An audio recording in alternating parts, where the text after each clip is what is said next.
शेतकरी बंधूंनो, धान लागवडीचा हंगाम सुरू झाला आहे.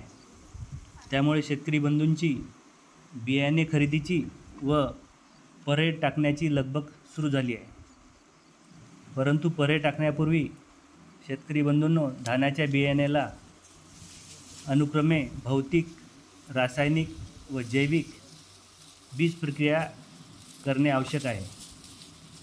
त्यामुळे बियाण्याचे उगवण्याचे प्रमाण वाढते, रोपे एकसमान अंकुरतात. हंगामातील सुरुवातीच्या काळातील कीड व रोगापासून बियाणे व रोपांचा बचाव होतो. रोपांची जोमदार वाढ झाल्यामुळे झाडाची वाढ व संख्या वाढून उत्पादन वाढते. त्यामुळे कीड व रोगाविरुद्ध प्रतिकारक क्षमता वाढून रासायनिक कीटकनाशकांचा वापर व अवलंबित्व कमी होते.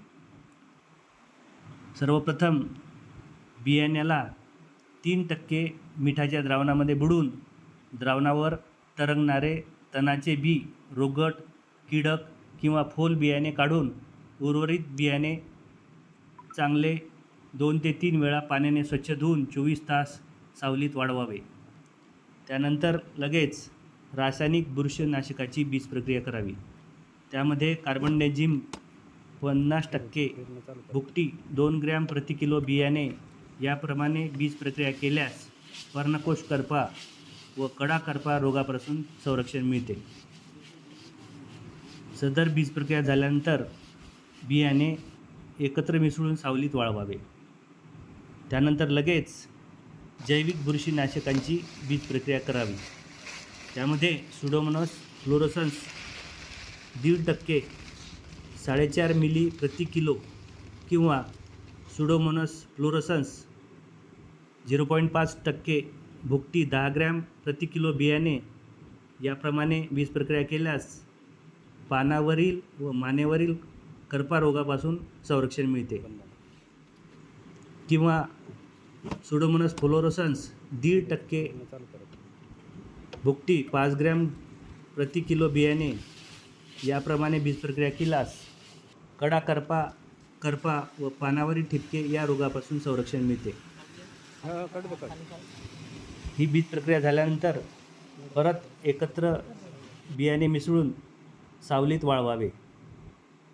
त्यानंतर पेरणीपूर्वी लगेच जैविक खतांची बीज प्रक्रिया करावी.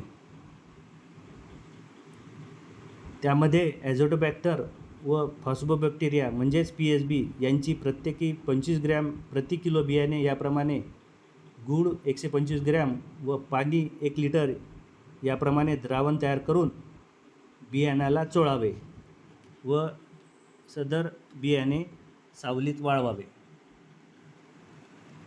ही बीज प्रक्रिया केल्यामुळे ॲझोटोबॅक्टर जीवाणू हवेतील नत्र स्थिर करून पिकाला त्वरित उपलब्ध करून देतात, तर PSB जीवाणू जमिनीतील अद्राव्य स्फुरत पिकांना लवकर उपलब्ध करून देतात.